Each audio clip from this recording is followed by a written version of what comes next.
Hey, what's going on, everybody? Welcome back to the Teslabaker channel here in Roy's garage. Took some time off, had a bunch of stuff going on, and better for it. Got a lot of stuff organized in the house, in the shop, and bought another Studebaker for my sweet girlfriend. So we're a two Studebaker family now. But I want to just give you an update on what's going on with the car here. It's coming along pretty good, and I'll walk you through all that here in just a minute. Okay, so here, as you can see, there is a whole lot of floor missing right here. And what happened is this I kind of showed before in the videos, this was all rotten out. Under here is a series of boxes that holds the floor together. I can kind of show you on this side. Here's all the metal that got cut out of there, but I'll show you what it looks like on this other side to give you an idea. It's just framed in sheet metal that makes to support the floor. And the problem is on the passenger side, it was all rusted out, terribly rusted out. So I bought replacement sheet metal from Classic Industries. This is a new brace that's mocked up here. This is a corner support that goes inside this door, and this is not factory. This is something that was designed later because these were notoriously lightly built cars. So it's going to go and block up this door to hold that a lot more strongly. And this brace I just got cut out this morning, and got the new one that's going to go in there like that. And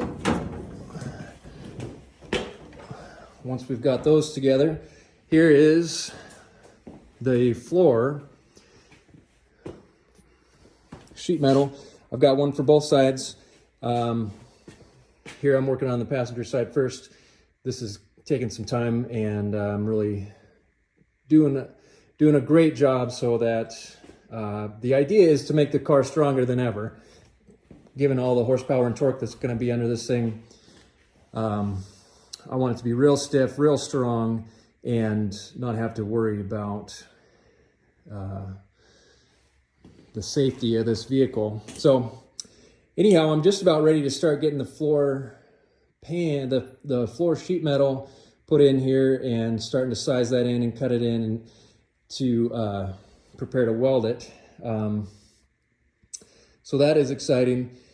And over here, I think I kind of mentioned this before, this is my new cross member for the front suspension. It's just sitting there for storage purposes right now, but it is going to go up in here. I'm going to be cutting all this off in the future, and I'll have that on a video. And I have, I lost my light. I have purchased and received some seats that I bought off of eBay. These shipped out of California. These are from 2011 BMW 335i. That's a convertible model. And the reason I bought these is because it's got the seat belt built right into the seat.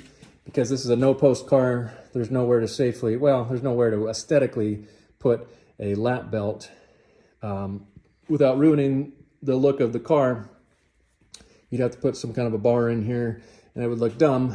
It would negate the purpose of having a no-post car. So I want to have the safety of a full modern seat belt. So I achieved that. This is a power seat, heated.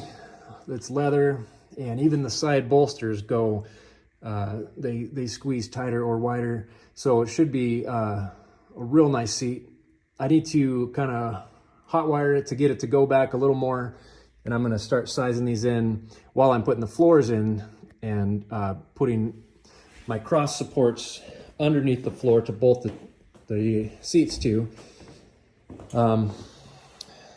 What the plan is there, to get some tube steel, square tube steel, and probably run all the way across between the frame and then out, down, and then have one come across here and join that all together to make sort of a ladder braced system that's going to be extra strong, hold up all of the body, and allow me to have some real strong mounts to mount the seats to. So that's what's going on there. Over here you can see there's still this depression that is for the passenger's feet to sit in. This one is, I already cut this out, and I'm going to do so over here. We'll end up making this a flat sheet of metal with no depression, because underneath here, in between the frame rails, is where we're going to have our half of our batteries. I'm going to build a flat battery box with the Tesla modules that will hang between the frame rails and go pretty far up from the front to the back. Should hopefully get 7 or 8 modules in there, and because of that, these bad boys are in the way, and they got to go. Over here you can see there's this other brace on the interior side and the inside of the frame, and there was one here, and I cut it out already, and I'm going to, like I say, duplicate the strength that provides with some square tube steel going across, and probably gonna have to modify this cross brace as well. I'll probably end up cutting the bottom portion of this off and then reinforcing that to duplicate the strength. And I'm not sure what's going to happen with the transmission tunnel and the axle tunnel here. It's not really a problem, but there is an option because I don't have that type of running gear. There is an option to delete that, and I might use this to house some of the parts that I need, maybe AC compressor, heater, etc. So lots of opportunity there, and that's pretty much where we're at. Okay, so let's talk about the motor. Here I have the inverter removed off of my Tesla Sport motor. Unfortunately, the seal that's down in here that holds the transmission fluid in the differential case, the seal was blown, and so there is ATF transmission fluid in the inverter. It's in the motor, and that part is on hold because I'm going to need to buy another motor at some point. However, I do have the frame welded together, as you know, and the motor fits in the shortened frame really well, and I can use the parts from the old inverter to get the cap off. I have all the parts that I was waiting for.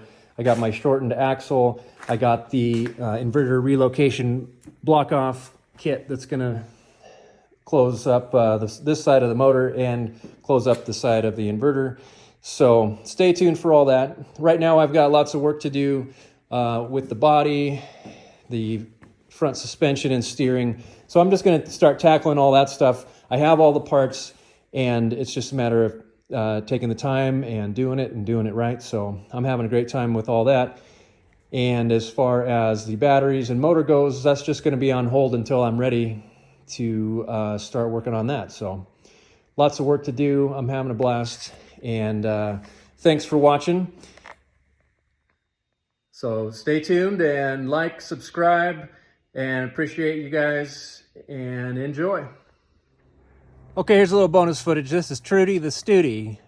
She's a 1962 Lark station wagon with a rare roof rack, and she's awesome. It's 259 V8, runs, drives, pretty well restored, and we're happy to have a running classic in the fleet.